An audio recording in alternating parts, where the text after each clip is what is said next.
cooperative program gifts, your state missions gifts in the past, the gifts you give to Turner Association, the special missions offering.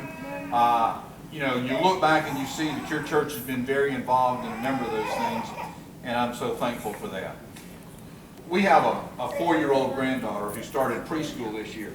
And on the first day of school, she was talking about how much she enjoyed one of her new friends. And my daughter was trying to find out which friend this was so she could identify her. So she asked Libby Kate, she said, "What did she look like?"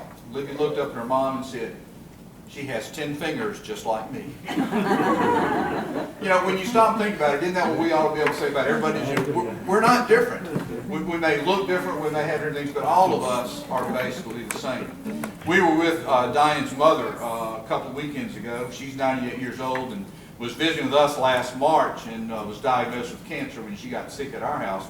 But while we were there was a problem with the water line coming into the house, and we had to call a plumber, and he said it's going to cost about $2,500 to fix it because it had to replace the entire water line coming into the house. And he said he'll have a 10-year warranty on what the work we do. And Diane's mother said, "I only need a 6-month warranty. Can't you just duct tape it?" Folks have different views of how life is and where we are in life, and we appreciate so much Diane's mother's humor in the midst of all that she's been going through. A man by the name of Jeff Org wrote a book entitled Live Like a Missionary.